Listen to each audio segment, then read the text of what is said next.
Good morning, everyone. Good morning to my fish fam, the Spirits Squad, the Goblin guys. Everyone, welcome. This is Nikachu Merfolk Master, and thank you for showing up to my morning coffee show, Coffee and MTG. Actually, that's also a magic show. We discuss all things Magic the Gathering. First part of the show, we do Q&A and magic discussion, and the second part, we do deck list review. And so if you got a 75 you need some feedback on, you better believe that you can submit it to myself and my community, and we will help fix it for you. So brew up your cup of coffee because we're going to brew up a magic discussion. Welcome to Coffee and MTG for January 22nd, 2021. And what a wonderful morning it is. Good morning, Stephen. Good morning, James, Lord Magicus. it's our word. Good morning, the Lonely Fish. Good morning, Figoli. I'm just going to go with Figoli. Good morning, David. Good morning, Mikey J. Oh, everyone is doing very, very well. Dang it, got 5 minutes left on your... Oh yeah, I know. It just got published like not too long ago. You can finish it and you'll be... I'm going to be here for an hour, so don't you worry. Don't you worry.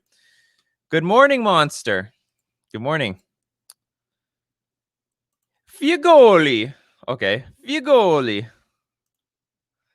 Guten Tag, Arvel. For everyone, I know wherever you are in this world, it's always a good time to grab a cup of coffee or a tea. I'm a tea person in the evening. I always imagine that if I did this show in the evening, it'd be called Tea and MTG. Fortunately, they both work. Coffee and MTG works. Tea and MTG would work in the evening. Maybe I should start a second show. I was always wondering how well the performance would do if I did this in the evening instead of the morning. But I think the morning is good. Besides, we all got to start our day off right. Good morning, David. Thanks to everyone showing up from all my social media platforms. Nice mug. You're welcome. I mean, thank you. And if you want this mug, actually, it's not the exact mug, but you want a mug better than mine, you can get them at Teespring. I still haven't put the link in the description. Lord Magicus gave me shit about that. I have to get on with that. It's evening somewhere. It's for everyone's morning. It's the evening somewhere else. It's going to be a very snowy combo winter. It could very well be. I feel like we're already in a combo winter. If we're talking about modern, like there's combo decks all over the damn place. I mean, we just look at it right now. We got. I feel like Hammer. You could call Hammer Time an aggro deck. That would be fair. But it feels much more like a combo deck. I mean, if you don't have Hammer in your deck, where's your aggro? Are you going to beat me down with your Memnite? Seriously? Rakdos Death Shadow, that I can most definitely call an aggro deck, but it feels like a combo. I feel like I only lose to the combo aspect of this deck because of Temur Battle Rage, which is stupid. Heliod Company combo deck. I don't really like calling Burn a combo deck. Ad Nauseam, Ladrim's Toolbox, Amulet Titan, Oops All Spells. And then we get into the super stupid combos. I would consider Mill a combo deck. Where we got Goblin Char. Why don't they call it Charbelcher? Why is it called Red Green? Someone at MTG Goldfish is just being lazy. And we got an aggro deck here. We have Dredge. That is an aggro deck. There are aggro. It's all combo and aggro basically. If we were to classify all these archetypes in modern right now, it's combo, aggro, and Uro, and some Titan. That's just how it is. T is the best. T gang. Good morning, Days On. I just finished watching the Calendheim combo video. Ouch, not cool. Well, hey, let's look at this. So yeah, Tybalt.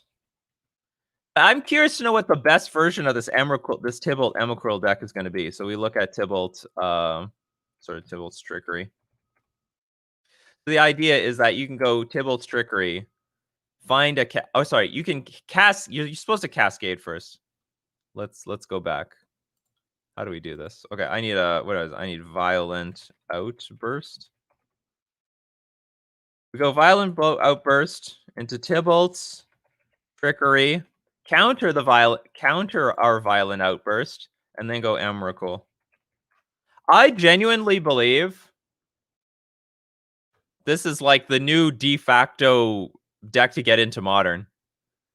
Like, how much is this deck gonna... This deck will cost you less than $100, at least right now, unless Emrakul skyrockets in price.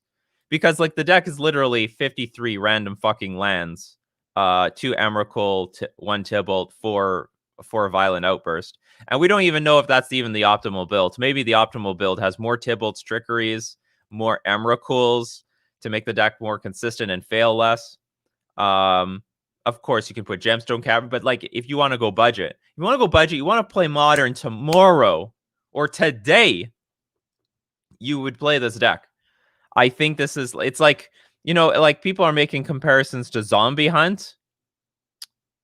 What about the Zombie Treasure Hunt combo? Like the thing is, like that's a very similar comparison, but this really wins on the spot because when you, what happens is Tibalt's Trickery says you can cast the spell. You are casting the spell.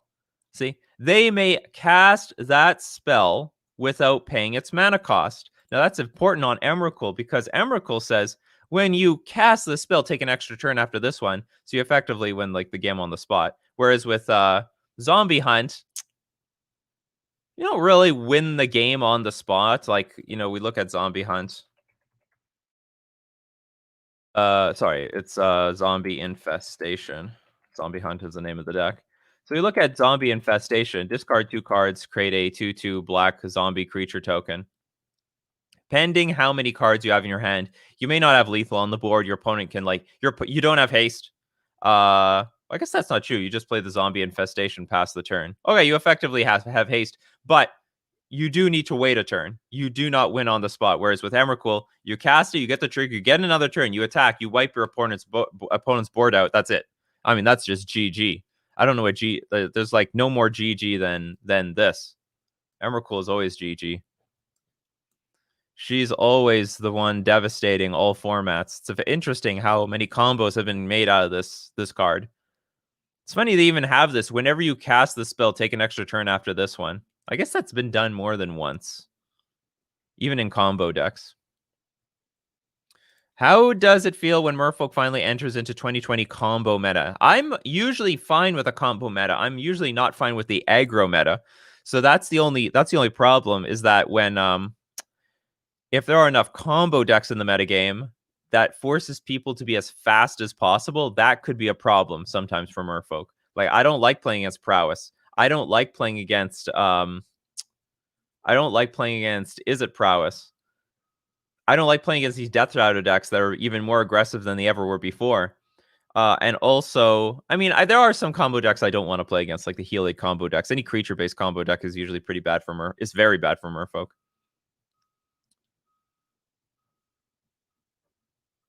You'll check my mug out. Lord Magicus has a link to it, teespring.com stores Nikachu MTG. You can get yourself an official and updated mug. This one has like only 1 image.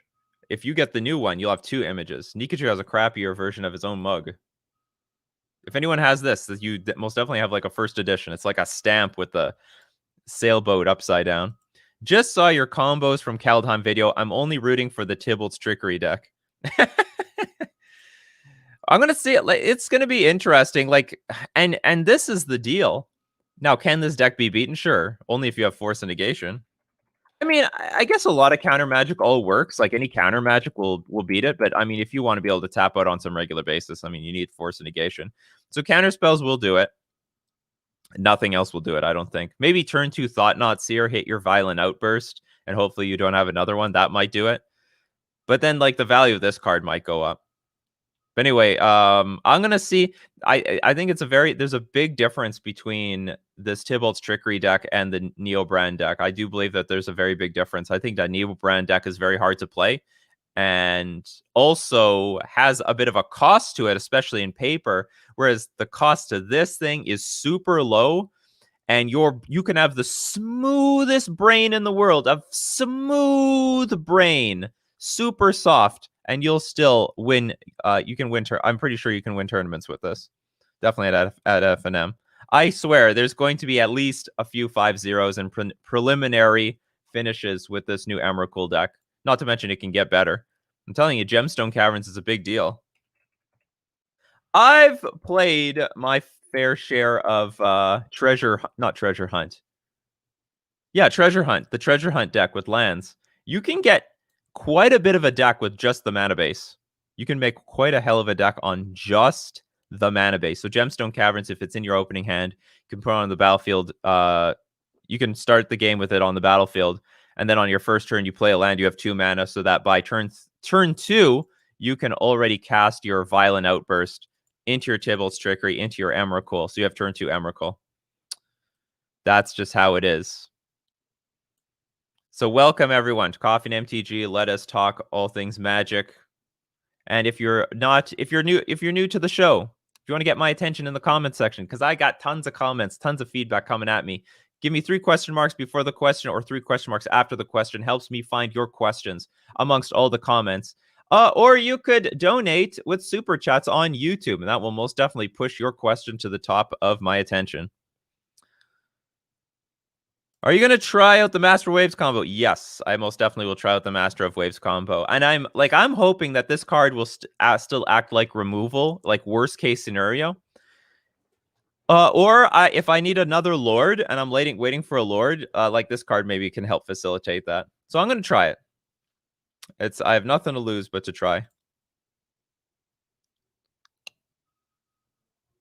Hey, Nikachu, did you see the newest statistic? The top 3 Magic the Gathering on players in Modern in 2020 were all Polish. Laplacian, TSP, Yendrik, and of course Sodek. Well, it depends what you define by top. Like, yes, they performed very high. They were the largest grinders. If you rank them based on how many points they total made, then yes, those 3 come out on top. But then if you base it, but the more correct statistic to use is win rate.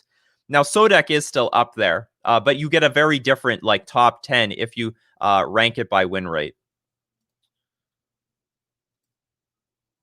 But yeah, I'll also mention again, I think the Polish players have an advantage because they can play in both challenges without having to like wake up super early in the morning. Like for me, and I've heard a lot of Americans complain about the same thing. The morning challenge is like brutally difficult to get up for. Like it has a smaller attendance because like who wants to? I have to wake up at 5:45 in the morning, immediately get to my computer to play the event at 6:00 a.m. in the morning. Are you up in 6:00 a.m. in the morning? Maybe some of you here for this show, but most people they just can't. Whereas the Europeans have an advantage in that regard. It's already the afternoon or evening when the challenges start for them.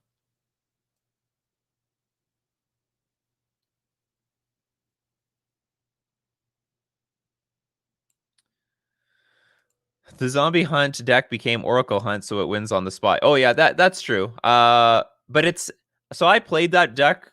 I played it quite a bit actually. I was really fascinated with the deck. Unfortunately, the biggest problem with that deck is it generally cannot win before turn 4. Like it's like a turn 4 deck for the most part. If you're lucky, you can win by turn 3, but generally it's a turn 4 deck. A lot of decks can race that. I mean, if it's just one deck Goldfish and the other one, it's really hard to win. And not to mention it's still pretty difficult to beat a control deck. Within 1 week of the set's release, how many Twitter photos will there be of people misclicking and not actually casting the Emrakul off Tybalt counter? I don't think too many. Like there might be some, but I don't think so. How's the Merfolk matchup versus Uro?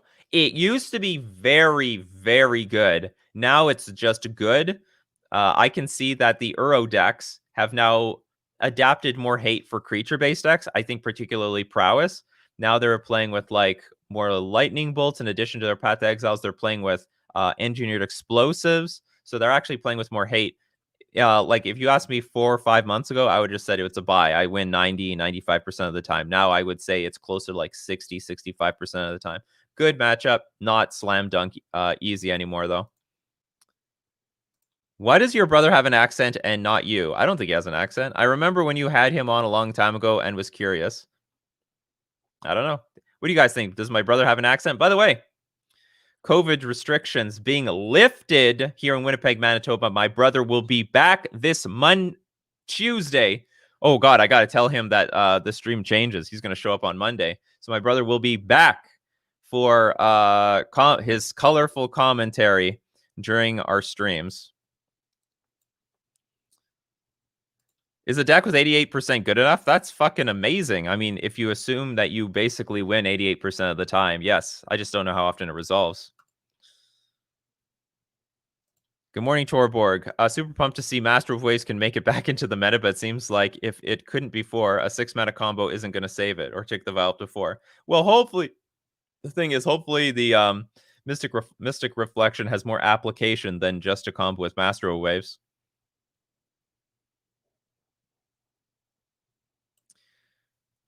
Does Grafdigger's Cage stop this? It might. I don't know. Hold on. I don't think so. Hold on. Tybalt's Trickery specifically says exiles. So here's the deal. So counter target spell, its controller mills that many cards, blah blah blah. Then exiles cards from the top of their library until they exile a non-land card. So when it comes to Grafdigger's Cage doesn't prevent things coming into the play through exile. It's really annoying. It's really annoying. They actually should have one that say things can't come back from exile.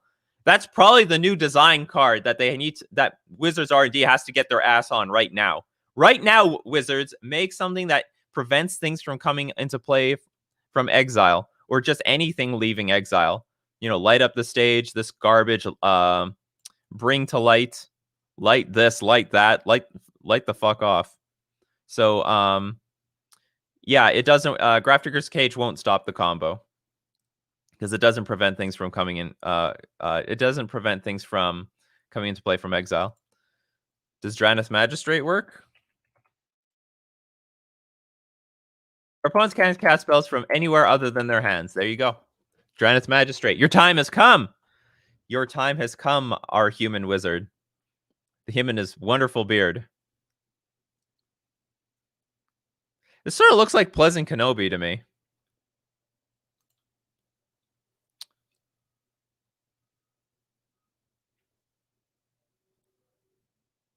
Trying to get through the questions.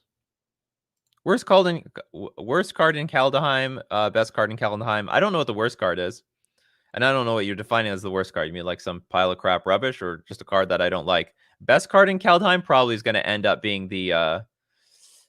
it's going to be interesting. Is it going to be the Tybalt Cosmic Imposter? Like, if I'm not sure a deck could be built around that card. But if there is, that's a strong contender. So we have like Tybalt, Valky, God of Lies. You lied. I said I was Valky. Remember that time I said as Valky? I lied. I'm Tybalt. Okay, so this card actually, the more I think about it, the more it's powerful. I think this +2 is actually outrageously powerful. Like ridiculously powerful. It's a huge card advantage engine. And at 7 loyalty, like if you couldn't do fuck all about Oko, you're not going to do anything about this thing either. So if this thing can be cheated and play reliably and protected, I think this is going to be a really strong contender for one of the better cards in the set. And the front half is not that bad. It's not great, but it's not that bad. Maybe this card is even better than I think it is, but there's a lot of removal, so I can't really expect this 2/1 creature to do very much. Now, that being said, I mean, it's going to still compete with this card. Tybalt, your time has come. Like, because if these combo decks are real, then Tybalt's Trickery is going to be a big deal. I have a feeling there's going to be some ways of stopping these combos. People will adjust, but whatever, we have a very consistent turn 3 combo. I mean, maybe this will break the format. It may. I mean, if not enough people, okay, so let's say blue decks easily crush this deck. Is the format just going to be blue decks from here on out? Is that what Modern's going to be? Just blue decks and these Tybalt's Trickery Emrakul decks? So, like, there's a strong possibility of Tybalt's Trickery, like, screwing, warping Modern. Because turn 3 is pretty fast. And if it's as consistent as 88%, I mean, that's going to be a really strong win rate. Thoughts on the cloning changeling? You got to give me a name. I don't know the names to everything. Cloning changeling. Does anyone know the name of the cloning changeling?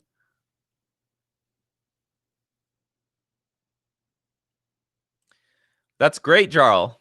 Teferi Time Reveler can easily shut down the Tibble trickery combo. Well, what if you're on the draw?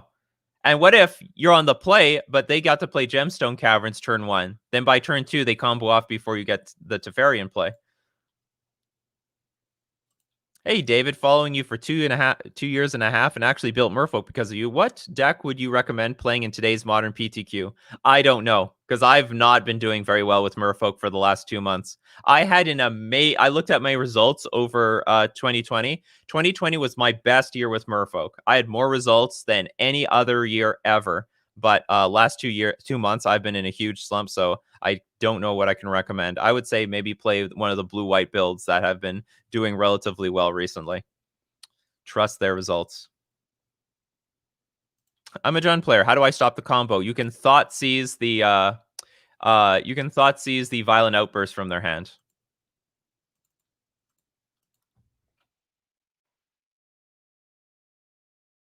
Thoughtseize or Inquisition this away. Because if they don't cast this, then the combo doesn't happen. So you do have some room to beat this. And of course, I think the better versions of this deck are just going to be... So I don't know, but I think the better versions of this deck are going to play like 8 Cascade spells and like, I don't know, 4 Tybalts and then 4 Emrakuls or something like that. You know what I mean?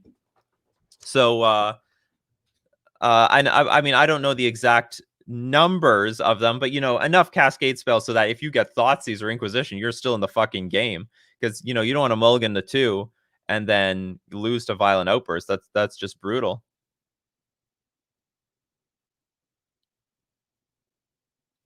Current version is a meme, but there's room to work.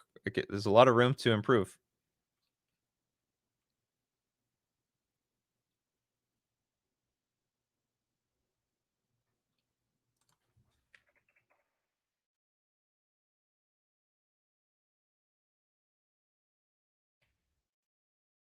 Okay, so we got the clone. Okay, so Orvar the All Form. 4 mana Changeling, 3/3. Whenever you cast an instant or sorcery spell, if it targets one or more other permanents you control, create a token that's a copy of one of those permanents. I mean, okay, I'll read the last line, but that's a pretty janky line. When a spell or ability an opponent controls causes you to discard this card, create a token that's a copy of target permanent. Now that's interesting. Whenever a spell or ability an opponent controls causes you to discard this card. So, well, that's changed I still think this is not worth playing because it's still too expensive and it's only going to be useful versus Kolaghan's Command and maybe Liliana the Veil. But I will say that last ability is really good. Like, that is really good. If Wizards makes more stuff like that, I could be all in for this. We need more cards with that sort of design. You discard and you start copying things on the battlefield. I love it. Absolutely love it. But I love the ability, but I can't really love this card. A bit too clunky. Too clunk. The clunk is real. Safe to say that Shardless Agent shouldn't be printed into Modern now? I don't think that changes anything. Although that would just be additional 3 mana Cascade spells.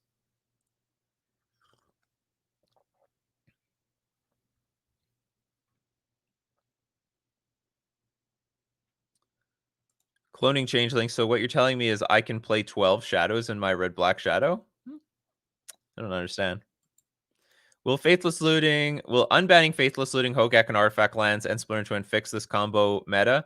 It will fix it, but I think Hogak would just take over. Hogak would hands down be the best deck in existence.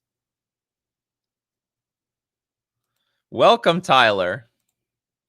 Welcome to my YouTube channel, or welcome to my morning show.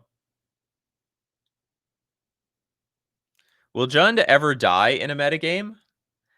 You know what? So long as you're devoted enough, there's enough people that were willing to play the deck, and it appears from the comment section of my Rakdos video that they are holding on with dear life. They will not fucking let go of Tarmogoyf or Abrupt Decay or Assassin's Trophy. They're like, this Rakdos video, it's made me think about some things.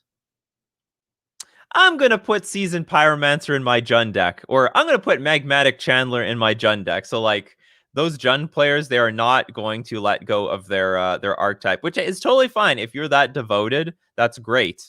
And maybe they can adopt some ideas from the Rakdos deck, but it's really hard for them because they can't adopt it's really hard for them to adopt Blood Moon in addition to all that stuff. So, I mean, archetypes die when the community dies. The Jund community is just so fucking solid strong. You know, how can you leave that archetype when you've got like foil Liliana of the Veils and OG Tarmogoyfs and stuff like that? You can't do that. Foil Overgrown Tomb. In which deck types would you classify Death and Taxes? I personally find it almost impossible. It's a somewhat, I would say it's a prison mid-range deck. I could call it that. It's a prison mid-range deck. It's definitely in the prison category. I would call Death and Taxes prison mid-range. I think you got like two out of three of them right. Sometimes you tempo them out, but that's like any other deck too. Do you think Uro is worth it in Simic Merfolk? I think there's something strongly there, but I have not. Unfortunately, like I've been floating around a lot of different Merfolk ideas, but I haven't been able to like dig deep and make one of them really work. But there is definitely an engine there that works, and Uro does, I think, fit in that particular Merfolk deck, Merfolk shell. I think what it is I went all in on creatures, not enough interaction, and I need to scale back some of the creatures to fit in more interaction. I just don't know which of those creatures I'm supposed to cut. But you can Tibalt into another Cascade spell, yeah, but you Cascade back into the Tibalt. It has to be a different Cascade spell, though, Sodek, because you're not allowed to, whatever Tibalt counters, it cannot cast the next thing that it countered. So if you hit Violent Outburst, so Tibalt says like you have to find something with a different name than that spell. So if you counter Violent Outburst, you can't dig for another Violent Outburst.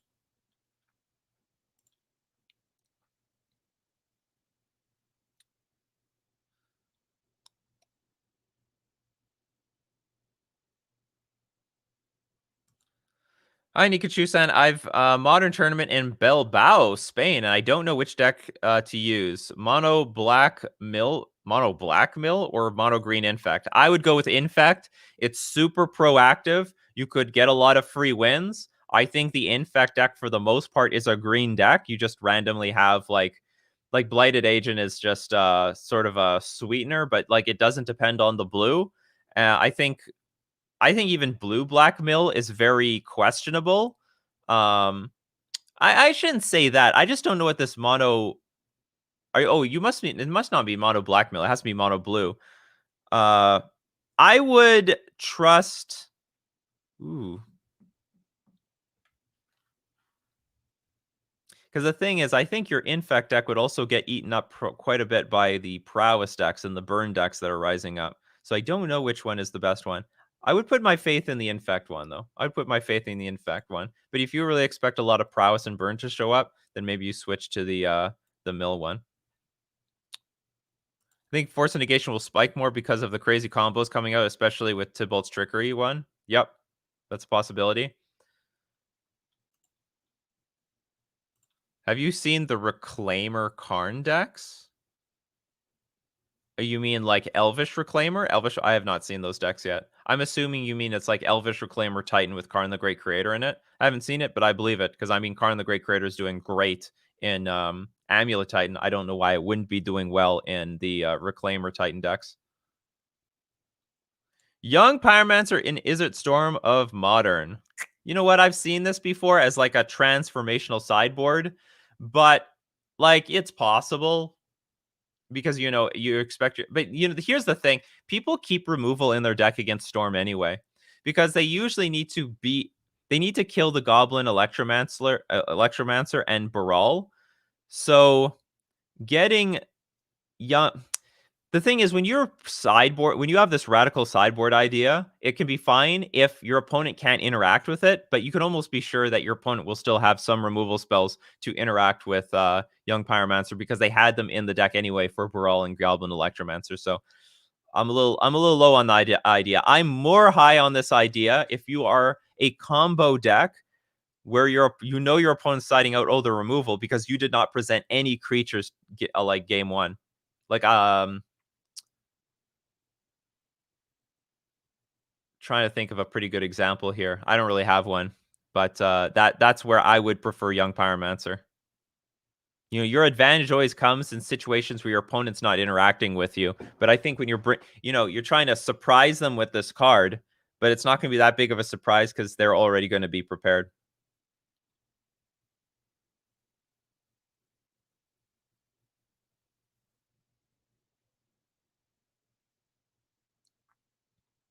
Try Aria Flame as a second win con instead. That's a much better win con. That also catches people off guard. It's a good idea, Jarl. If Asika, God of the Tree, is on the battlefield, does she still have 5-color identity? Oh god. I need my commander friends to help me here. Help me, commander players. Isn't the idea? Oh, there's a flip side. I see. The prismatic bridge. This is a question for the commander players. Does she still have 5-color identity? This is a question I most definitely can't answer. The what's it called? The commander is not my forte, or the nuanced rules to commander are not my forte. I remember when I started playing commander, there's like all sorts of rules that are just really not intuitive for me because they don't mean anything. What is this? No. Yes. So we got no. Yes. No. Yes. Okay, she's a green permanent when she's on the table, but your color identity is always going to be 5 colors. Yeah, give me a fucking clear answers in this, people. Andre, like, helped a lot here.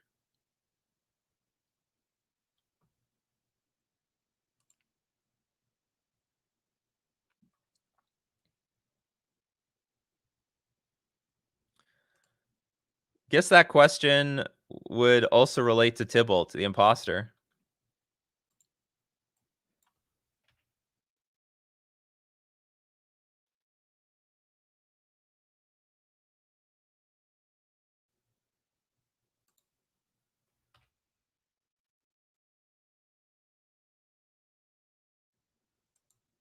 Hey! I need you on my show! You're the spirits guy! I saw your video just the other day ago. I don't even know how it popped up on my feed. You had like a really good what's it called? You had like a really good tutorial on how to beat Death Shadow with spirits. You DM me. Andre.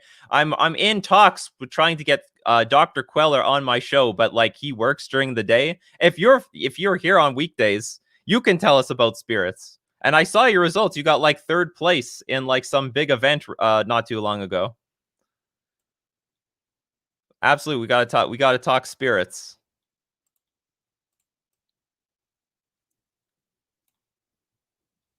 Absolutely. I mean, these is it Andre? You've just been killing it in the last year. Big. You gotta, if you want to learn spirits. Here, hold on. It's not intuitive to find. If you want to learn spirits, you go check out Andrea Segara. Here, I can leave a link. Very underrated channel here right now. A lot of content on spirits too.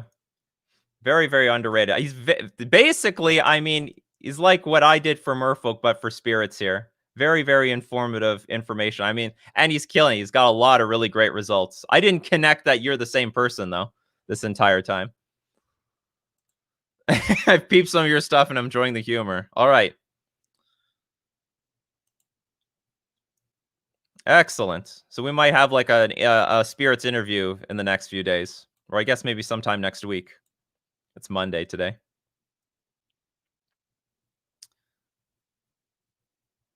So go give him a subscription if you love spirit stuff.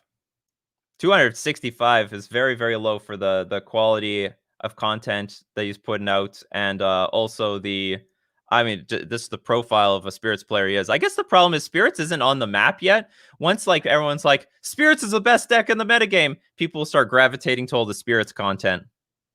Spirits is sort of a sleeper at the moment. You're welcome. Okay, I was a rock/affinity player. What deck should I try? I don't like Hammer Time.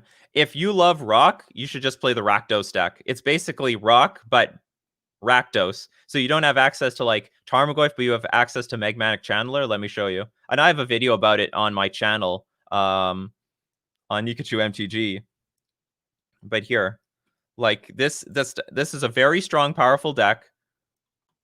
Yeah, so like the Hammer Time is the deck for if you love Affinity, you generally would like Hammer Time. But if you're a rock player, I think this would definitely be within your wheelhouse as well. So like you play with Croxid Titan of Death's Hunger instead of like Dark Confidant / Tarmogoyf. If you're playing with Magmatic Channeler, Bone Crusher, Giant Season, Pyromancer, but you get all the regular stuff. You have Fatal Push, Inquisition of Kozilek, Lightning Bolt, Thoughtseize, Dreadbore, but then you Blood Moon them out, and that's the big deal. Like Blood Moon is very strong in the meta game right now. You can get a lot of free wins. I'm playing with Merfolk right now, and every single time I've put Magus of the Moon on the battlefield, with the exception of one time, where my opponent just killed it with a burn spell, it's won the game on the spot. Like the opponent just scoops because Blood Moon is just that strong. So this is a free win machine right here, and it plays like rock. Like what can I tell you? You can still play with your Thoughtseizes and your bolts and your not your bolts. Thoughtseizes, Inquisition, Fatal Pushes. What's translating from that other deck? I think that's it. You have to get everything else. You might still have Nihil Spellbomb, Engineered Explosives. But this is very close to a style of deck I think you would like to play. You know, removal spells and Inquisitions and shit like that.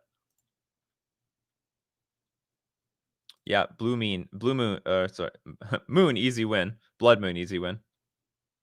Did you see Bishark's blue-white, the blue-black Scourgefolk list? I sort of saw it. Don't really have much comments on it. I've played a lot of weird stuff myself. If he keeps doing well with the deck, I'll have more to say. I didn't actually see how the games play out, though. He just literally threw Scourge of the Skyclaves in a Merfolk deck. Thank God that we're having modern content in this world full of streamers playing Standard and Historic. Is there that much Standard out there? Like, is Standard that fucking hot? Standard has been awful, always. Sometimes Standard is great, and I can play Standard sometimes. But in general, I can't stand that format. Historic's pretty good, though. I have Modern Eggs. Do you think any card has some other use after Krark Clan Ironworks ban? You know what? I mean, I think maybe the closest deck that you might enjoy, and it's not exactly the same, might be some sort of Urza deck where you're playing a lot of artifacts and you can recycle them from the graveyard. And even those decks aren't like super hot right now, but they are playable. And I know it's not quite the same, but that's probably the closest you're gonna get. No,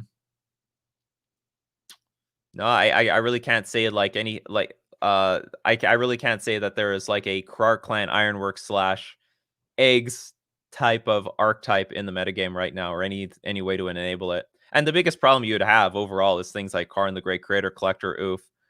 Karn the Great Creator being the most important one, preventing you from activating any of your artifacts. How should Merfolk players be trying to interact with this Tybalt's trickery bullshit? Oh, easily. We would have a huge, easy game against this. Just force a negation. Just counter spells. Counter! GG. Thanks for coming out. Like that's why I don't mind playing against combo decks, especially spell-based combo decks. Merfolk has the tools. It's the creature combo decks that we don't have the tools for. Hardened Scales not good anymore. I think Hardened Scales is great. I think it's a very undervalued, underrated deck, especially since Karn the Great Creator might be coming back because it's being played now in the Amulet versions of Titan. But overall, not as large of a representation as it has in the past. And I think Hardened Scales is just an underrated deck right now. No one's looking at it.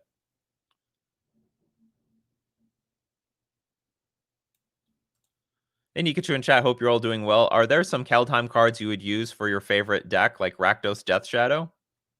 How about that, chat? Is there anything for Rakdos Shadow out there? Leave that one for everyone else. I haven't been paying attention to any of the cards for Rakdos.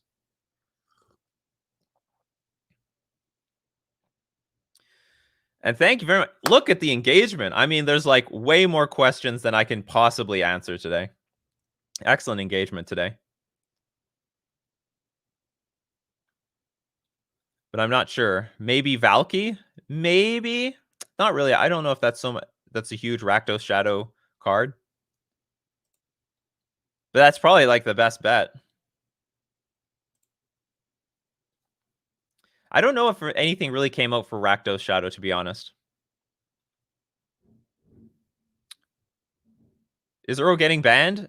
We don't know when. I mean, like, the majority, I think, of the content creators and the community believe that Uro will get banned, like, eventually.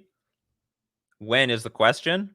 I would say the way Modern's looking right now, not going to be for a while. Could be. If we look at the metagame, like, there's like 3 Uro decks, 3 dominant Uro decks. Like, what does this make up? Like 3.9, 3.6. So that's 7.5, 7.5, 13. Like, this all looks like 15% of the metagame are Uro decks, or at least of the winning metagame are Uro decks. This might start pushing it into the banning territory, but not quite. Wizards is sort of like, I guess, happy where things look like right now. I watched your Shidoko be banned in Modern video from last year, and then I was looking for your old videos from back then to see how the meta was, and also to see my boy Oko again. Yeah, Oko is not coming back. Poor Oko. I have 4 Okos taped up to my wall right now. It's in the graveyard zone. But it seems like your older videos are not available. Can you make them visible again? I don't. I mean, I took away some videos because I don't think they perform very well for my YouTube channel. So, like, they're basically going to be private for forever for the sake of growing the YouTube channel. And I think for the people who see the growth of my main YouTube channel right now, I've gained almost 1,000 subscribers this month because I've changed how I've conducted the channel, and like the growth is really good. So I'm going to be keeping the way it used to be. Sorry about that. I'm not gonna not gonna make visible the super old videos. There were some old videos that I did make visible, but not everything.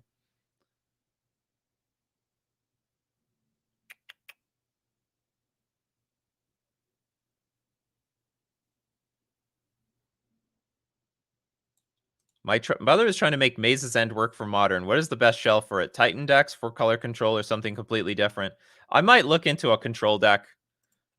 For color control might be the best way to go about it. Titan, maybe Titan will work too. I don't know. An Amulet Maze's End deck, that might work. You have Amulet Titan, you have Amulet, some crew cards. I don't know. Other than that, I would say 4 color control would probably make the best sense to me, but I can't be sure. How should a sideboard be built? I'm looking at stuff like M. Hayashi with 4 ofs, with 1 or 3 or 2, sure to draw, hate stuff, or is it better to play 2 or to be diverse? I'm more in that 4 of 3x camp that M. Hayashi is. Like, a lot of my decks have been like all in on certain cards. But I will say you should diversify your cards pending how much card draw you have in your deck or how you utilize the cards. Like, if you're the type of deck that plays Snapcaster Mage, you don't need to play 4x of a card. You can play the card, it goes to the graveyard, and if you need a second copy of it, you play Snapcaster Mage. So there's that to consider. Let's say you wanted to diversify between Grafdigger's Cage and Relic of Progenitus. You'd have to ask yourself, do these 2 cards, is one card way better than the other, or is it better that I diversify the 2 because one card is good against half the archetypes and Relic is good against half the archetypes, and then against like some percentage both of them are good against the same archetype? Because usually when I'm in a situation where I'm like Grafdigger's Cage, Relic is just better in 90% of the archetypes. Relic is like Grafdigger's Cage is only good against 10%. So I'm like, well, if I'm going to have 4 pieces of graveyard hate, I might as well go all in on Relic. So that's just an example. So those are things that I consider when building my sideboard. But I wouldn't say one is better than the other. Certain archetypes like some archetypes have like a bunch of 1-ofs in their sideboard just because they're like a Snapcaster Mage or Brainstorm or Ponder Opt deck that just get to dig for their answers better than other decks can. Have you ever won a game with Sonic Blast and Merfolk? I have. I have like a really old VOD where I played Sonic Blast. It was hilarious. I beat people with it. Just shot them to the face. Love seeing Harry on your show. Can we look if you can get Fluffy Wolf to get in contact with me? I'd love to have Fluffy Wolf on the show. No problem. Calling all content creators. You're all welcome. It's easier to do this with other people. Have you ever went? Oh yeah, we got that. Okay, so I guess you know what time it is, everyone. I think it's Decklist review time. So I have a Discord in the description. Join my Discord. And then in the Discord, there is a channel called Decklist Review. Go to the channel and then type in the command review review deck space. Give the URL to your deck list, and you will be eligible at random to get your deck list featured and reviewed by both myself and the community for deck list review. So as you all are starting to submit your deck list, we are going to thank our sponsors, starting with themanabase.com, your home base for everything Magic the Gathering. And the Manabase is sponsored by FusionGamingOnline.com, my favorite local game store where I buy all my Magic singles. And the deal of the week this week, if you can send your cards to them, 35% in trade-in bonus, limited time offer. You always want to see what the new deal of the week is at Fusion Gaming Online, so go check them out. And if you're intending on buying some cards, you can support the channel at the same time and save yourself some money with my discount code Nikachu at checkout. You get 5% off all your purchases with discount code Nikachu. And we are also going to thank our sponsor, Mana Traders, the premier place to rent Magic cards online. And if you want to test out your brews before you buy them, or if you want to try from brew to brew to brew because you're a brewing maniac, you can try all your decks with Mana Traders. Turns your small wallet into a big collection. And you can support the channel by using my Mana Traders link in the description below, or you can save 15% off your first 3 months using my coupon code Nikachu. Deck list review. Oops, I'm on the wrong channel here.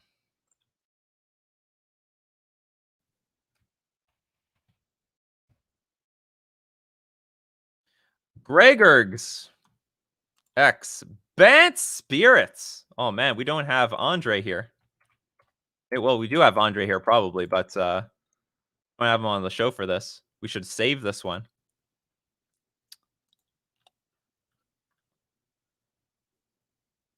Okay, so we've got Bant Spirits in but in Historic. Oh, that's you know what? This is an underrated deck in Historic. Because you do have 2 Lords. Yeah, why don't we see more Bant Spirits? I guess they don't have Mausoleum Wanderer, which is a pretty big one.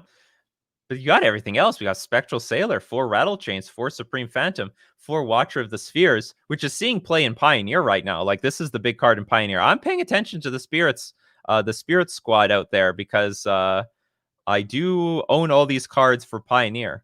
4 Empyrean Eagle, 1 Glasspool Mimic, 3 Nebelgast Herald, 3 Resplendent Marshal. Okay, this one I don't know.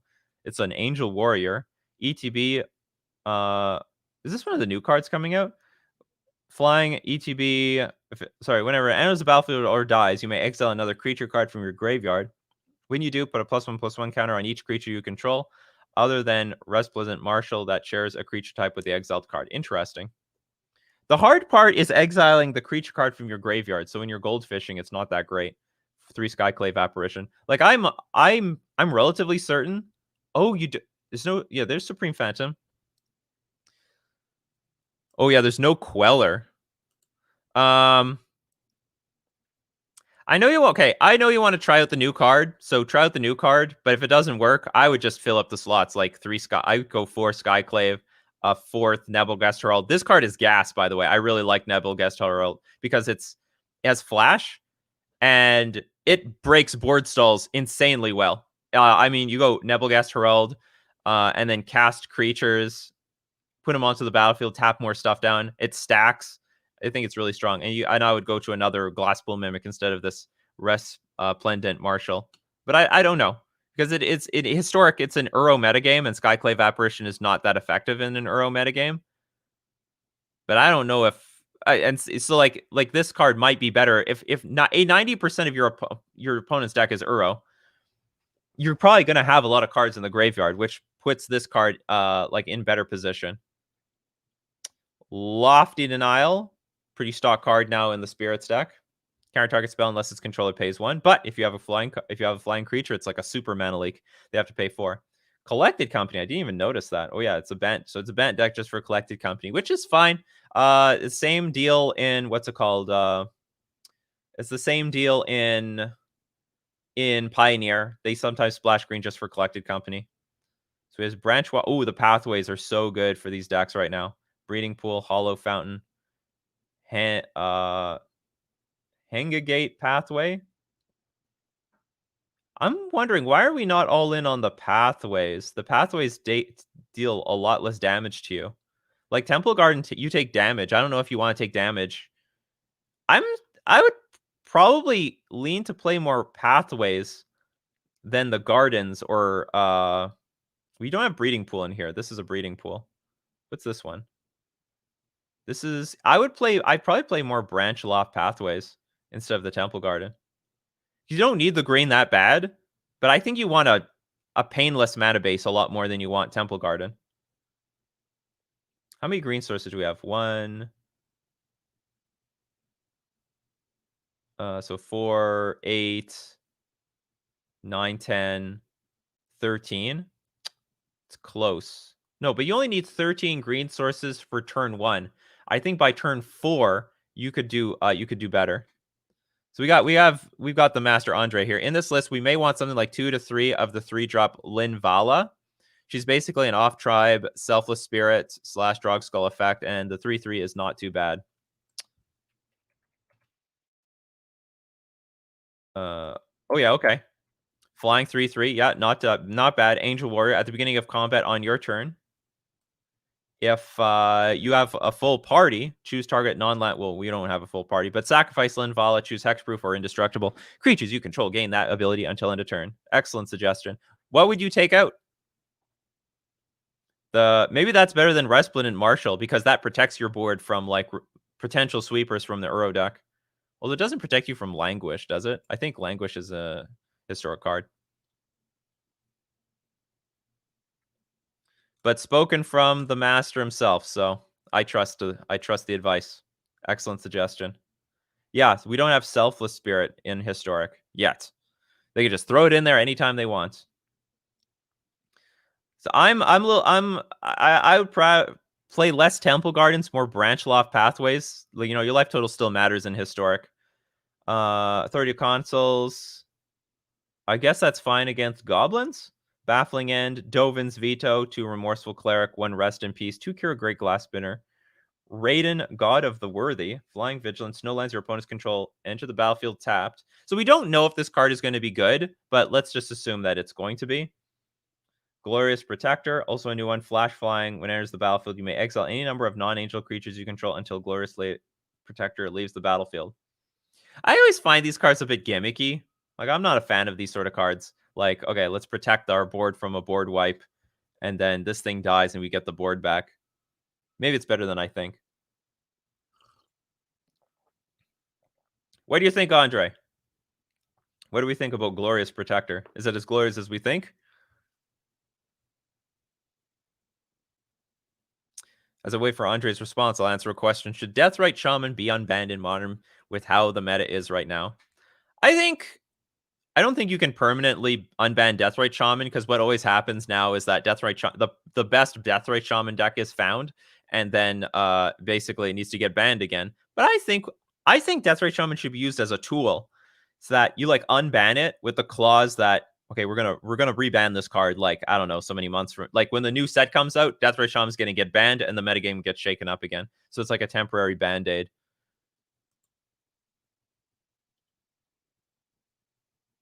If you run at least 10 lands that tap for 2 colors, I think the pathways can fix the rest of the mana by turn 4.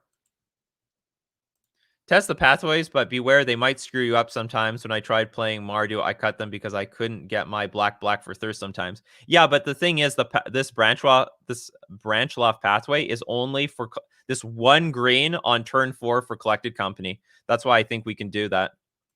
Oh, I'm just now learning that the card exists, still going over the spoiler list. That seems nice, and the more flash we can get, the better. All right. You have got Andre's Blessing. And we got Settle the Wreckage. Exile all attacking creatures target player controls. That player may search his or her library for that many basic land cards. Put those cards on the battlefield. Tap, then shuffle your library. All right. So you got... maybe we're going to replace Resplendent Marshal with the Linvala. and more pathways instead of Temple Garden, because I think that's a bit. I think you want to hedge against damage. There are some matchups that are, about, speed.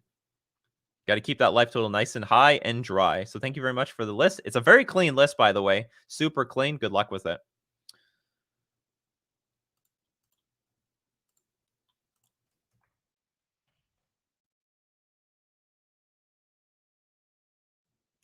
All right, congratulations, Ian Zilla. You are the next contestant on Decklist Review. I'm gonna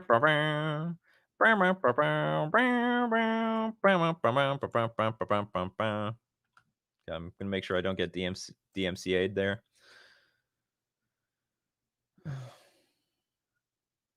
Deathrite Shaman could help with or against Uro, so maybe Deathrite Shaman Modern wouldn't be too busted. I think Deathrite Shaman would crush Uro in a heartbeat, in my opinion.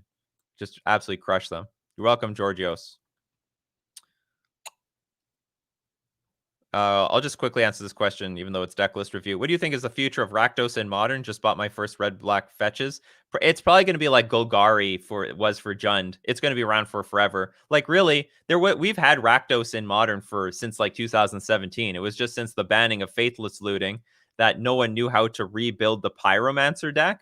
And this Rakdos deck is really the evolution of Mardu Pyromancer. They scrapped the Pyromancer, but it's still, and they scrapped the white to just make it a better Rakdos deck.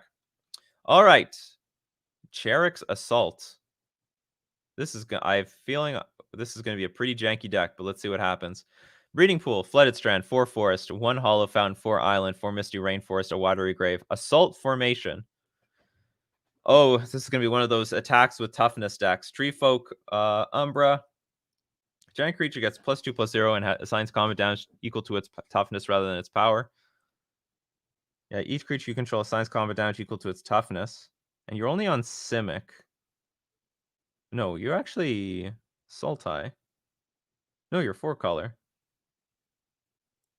Green, blue, white. Looks like a light splash. Aegis Turtle, 0/5. Cherix. Suppose your opponent's cast that target Cherix. The Raging Isle costs 2 more to cast. Cherix gets +X/-X until end of turn, where X is the number of islands you control. You gotta have a lot of islands. Sidisi's Faithful. Exploits a creature, return target creature to its owner's hand. Spellskite, Sylvan Caryatid. This is a very interestingly different list than I usually see. Fatal Push, Heroic Intervention, Tower Defense. Creatures you control get +0/+5 and gain reach until end of turn. Holtai the Sun's Heart. Each creature you control assigns combat damage equal to its toughness and its power. Okay, this is a good one to have 4 of. And Kin Tree Invocation. Put an XX black and green Spirit Warrior creature token onto the battlefield where X is the greatest toughness among creatures you control. Okay, I would say we gotta dump some garbage. So cards like, you're a blue deck. I don't even think you should play Heroic Intervention. You should just play counter spells like Mana Leak. If you need to protect your creatures for 2 mana. Tower Defense is garbage. I hate these cards. This is a one-time shot. This is a one-time deal. It's a crappy deal. I think you should just have more creatures, because like your biggest enemy is just going to be removal spells. And I know you have Spellskite, but they'll just Fatal Push that too. Hualti is a great card for this deck because you absolutely need her to like make this deck work. So you need at least Hualti in your hand, or you need Assault Formation. Otherwise, this deck doesn't function. I don't like... Okay, so cards I don't like is Tree Folk Umbra. This card is trash because your opponent can just remove the creature in response to this card. You get 2 for 1. You just can't... Hold on, what's the format? I'm assuming it's Modern. Is this Modern or Pioneer? Okay, no, it's Modern because we have Tree Folk Umbra. Wow, this is a Modern Horizons card. Anyway, I think this is too likely to get hit by a 2 for 1, and I don't think it's reliable. I don't even know if this is a good... Okay, I don't know what better creatures there are for this deck. I'll just say this is mediocre, but maybe fine. This is great. I think this is a good one. This one I think is awkward, but it's okay. This is great. This is great. I think you should just have more tough... I think you should have more creatures, to be honest. You don't have that many. You have 20 creatures. I don't think that's a lot of creatures, which makes this card even worse because you don't even have that many creatures to buff. So I would take out tower defense. I would take out... you make a creature out of this, but I think I would still get rid of this thing and just have more creatures. And take out Treefolk Umbra. And then if you have like 8 more creatures in this deck, you have like a reliable beatdown deck. No Arcades.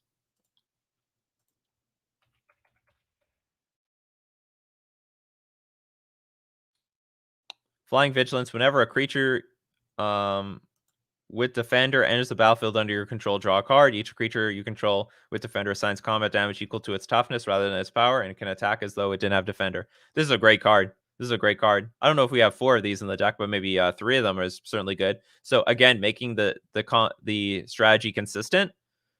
So makes the strategy consistent, decent creature by itself, and also gives you tons of value. No Defender, who cares? It's like slightly off theme to make the rest of your deck have more synergy. Oh, I see. Each creature you control with Defender. That's the problem. Yeah, we don't actually have Defender. These are just a bunch of walls. Well, this has Defender. Okay, I get it. So this is actually not that good. Yeah, it has to be. It's a Defender card. All right. That's why we got the Hive Mind here. This we have when you have like 200 people, and we do have 200 people here today, reading these cards for me. Someone's gonna notice this stuff. You're all the spell checkers, in my opinion.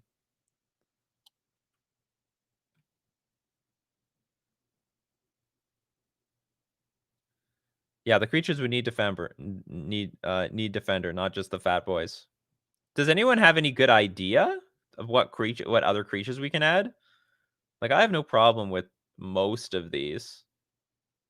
Although I wish like this was bigger. Like a 0/5 is not too bad. That can attack for 5 damage. Yeah, but that's really outside. That's a really good card, but it's really outside. Ooh, Wall of Ice. There are some good walls out there, aren't there? Hold on, isn't there like Wall of Ice? Hold on, but the defenders can't attack. Or can they? Yeah, it has defender. They can't attack. We need them to attack. That's the problem with this deck. So technically, the idea with this deck is technically these all can attack. They just don't attack for shit. It's a really weird. They're weirdly designed cards. Like Spellskite, believe it or not, can attack. We don't have anything here that says what's it called? Creatures with defender. Creatures you control. Yeah, so we can't have anything with creatures with defender. Yeah, walls have the defender though. Holy shit, that is such a good idea. You can like what's in the sideboard? Please have... Oh, we need Ensnaring Bridge in the sideboard. That would be such a mind fuck against an opponent. Because you can attack, they can't. That'd be so good. Oh, Arboreal Grazer's not too bad. This is mostly a Simic deck, so we got to be within the Simic colors. So actually, Arboreal Grazer's not a bad idea. It helps you ramp. So you have turn 2 Hualti on the board. Oh, I don't remember how to spell this card. There we go. Arboreal Grazer. So this is a good idea, and it can ramp you into your Hualti turn 2. And potentially turn 3 Cheriks. So actually, Grazer was actually a fantastic addition. I really love that spicy Ensnaring Bridge for the sideboard, though. Doran's in the Abzan colors. That's a problem. This is mostly a Simic deck, so that's really... Tree of Redemption?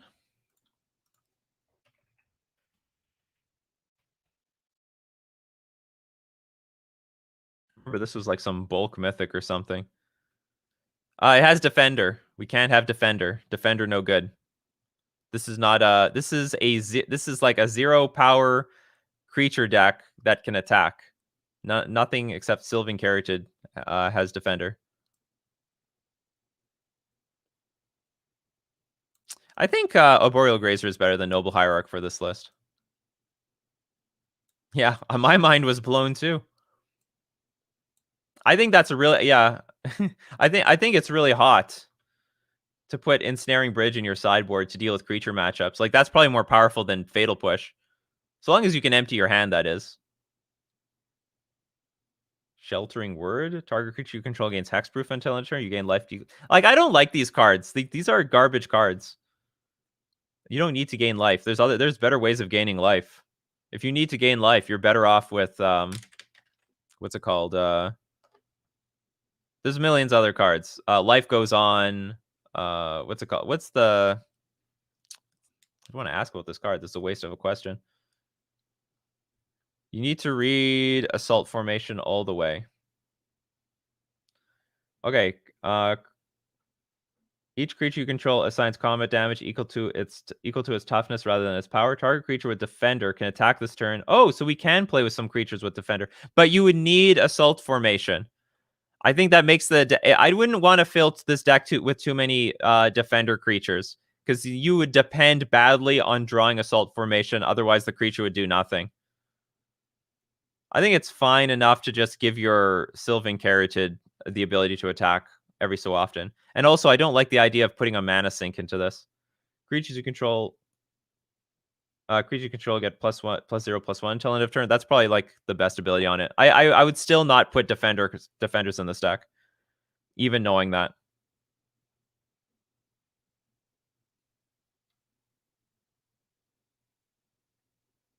Oh yeah, the Goose is possible too.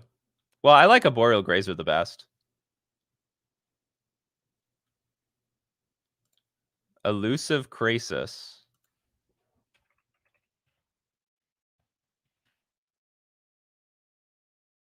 Unblockable and has Evolve. Interesting. Okay, so and we do need to fit more cards into this deck. Do you know what? That's not too bad. I could get behind this. I wonder what Prowess would think about this deck. Like you just put up these huge fucking walls.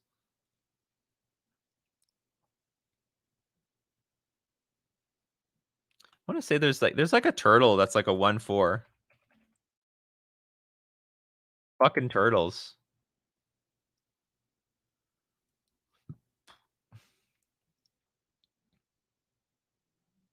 Any good turtles here? Flash Defender. Thriving Turtle. Oh, that's a cute one. Shapeshifter Turtle. No, nothing useful. But we do need to replace some of these other cards like Tower Defense, so I don't mind the Elusive Crisis as maybe some ways of filling in those spots. And so instead of like Sheltering Word, I would play with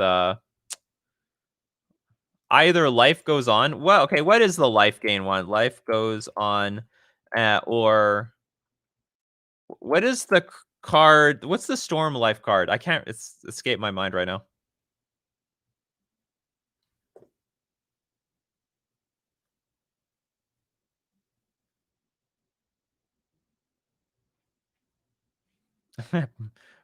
Chris Ross is like, Prowess here, terrible matchup for me. Just millions of walls. You have to use all your burn spells, tearing down the walls and dealing. Weather the Storm, that's right. Like, these are infinitely better life gain spells that are guaranteed to work. Like, I think on average, you're going to gain, like, maybe, if we look at this card, on average, you're going to gain, like, I guess the point is you're also trying to protect your creature. But if you're trying to protect your creature, you should just play with, like, what's it called? Veil of Summer instead. I think the rest of these cards are like, okay. Oh, behind the scenes probably has to go. Creatures you control have Skulk. That may not be too bad. They can't be blocked by creatures with greater power. That I could get behind that because this could be a way. It's like a Spreading Seas, right? So against like token, I can actually get behind this card. Although if you are out muscling a lot of decks anyway, this is a Simic deck. So Doran the Siege Tower is like basically unplayable. If The only reason I would think that this card might not be playable is if your creatures are just completely outmuscling your opponent's creatures, and it's just never a problem. You just attack with your creatures and they can't block anyway. Anyway, I think that's a lot of good feedback. Very unique. I think we've seen quite a few like defender decks on Coffee and MTG. I think this is the best one. It's actually pretty clean. And there's like a lot of ways of activating the creatures, and it might be fine. It might be fine. So thank you very much for submitting the list. All right, everyone. That's it for Coffee and MTG today. As usual, if I didn't get to your comments or questions, don't worry about it. Monday to Friday, 9 o'clock a.m. Central Standard Time, Coffee and MTG will be back again. Back and better and stronger than ever before. So, if you want to support Coffee and MTG, you can do it on Twitch. You can be a sub on Twitch. You can be a patron on Patreon, or you can hit the join button on the YouTube channel itself. You'd also gain access to my private Discord with all its goodies inside. So, as usual, keep brewing up that coffee. We'll keep brewing up the magic. Thanks for being a part of my day and me a part of your day. See you next time.